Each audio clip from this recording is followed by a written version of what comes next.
Awit kasudiran ingkang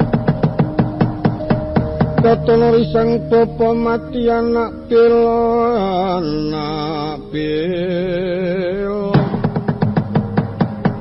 Mangel nyolopatine risang Kumbakarna Wondo katon sinempal sempal Jonggo manglung linepasno risang guwa bumi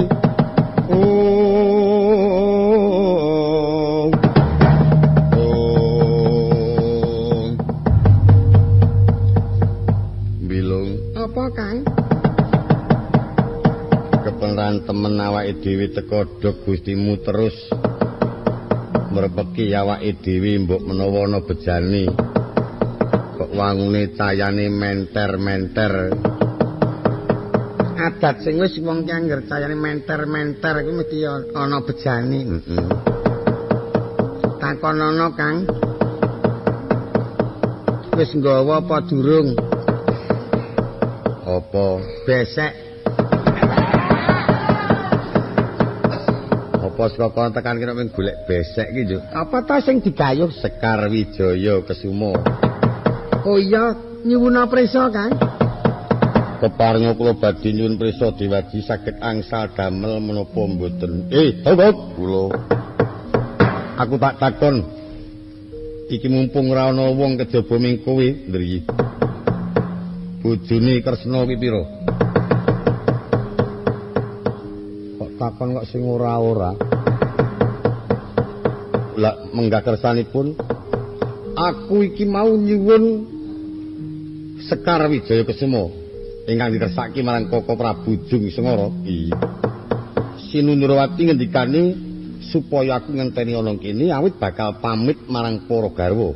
Dir bakal peparing iku kudu rembugan marang para garwa. Ini pancen lumrah. Niku jenenge wong bebrayan. Wong bebrayan menika arep ngulungke apa wae nang sapa wae menika kudu rembugan karo kanca mburi. Iya. Ajeng tetuku napa mawon ya kudu rembugan kanca mburi ing atase sing kagungan kersa putri ya kudu matur karo kakung ngene sampun limrah yen cara watak wanturipun piyayi tanah Jawi mengkono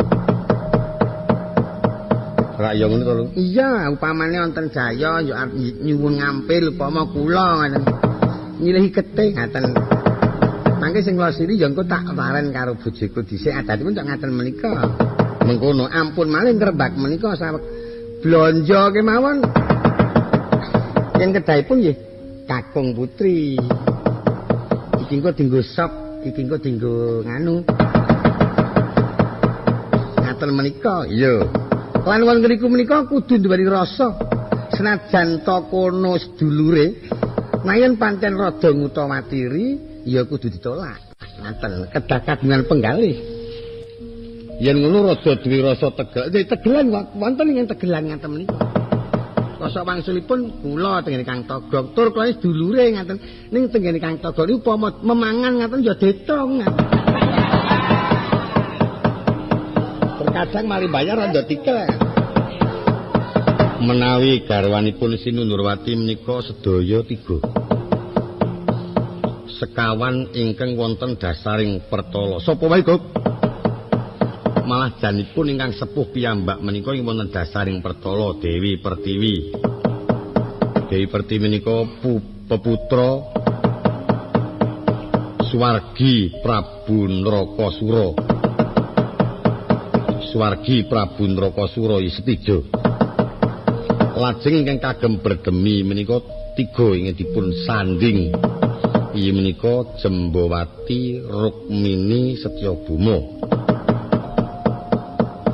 3 inggih 3 menika ingkang dipun sanding sanesipun ingkang sambutan ana Tandrawati kok sambutan ora ndene kok dadi ratu kok garwane nganti pirang-pirang wah nek lumrahipun satra tanah Jawa niku pancen ngaten sampeyan mek prisa sing jenenge Janaka niku bojone jagatan angger Putri Ayu dadi bojone Putri Ayu dadi bojone Janaka kuwi nggih kok elok temen ya, Gog. Aku kok golek siji kok angel ora jamak kok. Ya Janaka pun kedhepi ngaten rung ngintil. Ampun malih sipating wanita sumertapa dosek wanita Suralaya mon sing kakeh do pencut karo Janaka. Aja meneh sipating wanita lanang do lanang mon nek weruh Janaka kepencut. Wong kok le bagus temen ya ngaten. Ampun malih sipating menungsa sakewan menungsa Janaka kepengin melu Janaka. Mbok aku dingu kae ya ngono. Saking baguse nggih. Ampun malih jeneng sipating urip agek gerdu mon. Keliwatan Janaka kepentut mbok ngiyep dene ya. Ya ora tumon gong wong gerdu kok kepentut agek tekonmu kuwi. Niku watake Janaka niku cok ngoten niku. Angger klithih ngoten diole-oleang anak kula menawa kula penggak-penggak ajeng ngintil melu Janaka. Ampun malih anak kula gek bojo kula mawon. Ampun kula penggak-penggak ajeng melu yoga Janaka. Tak tendang bablas. Wong kaya kintel kok ngono. Menika mangke lajeng anggenipun lenggo wonten mriki mengkono. Upami mboten paringaken Sekar Wijaya Kusumadar menika pancen sifat kandhelipun Kyang Agung Ndrawati. Yen pancen radulungake aku didita kongkonan wis dita ngrampungi. Aku saguh bedah negara Ndrawati. Edan. Ratu kok dedanake iki kepiye iki? Ampuh temen ngono. Ane ra ya ora yo edan. Ya ampun ora kok didanake kok peng-pengan temen apa kira-kira genep 5 apa ya nyawane. Ayo ngono kuwi gandeng wong kowe karo kurang ngerti mbok menawa duwe sifat kandel lan gegebengan.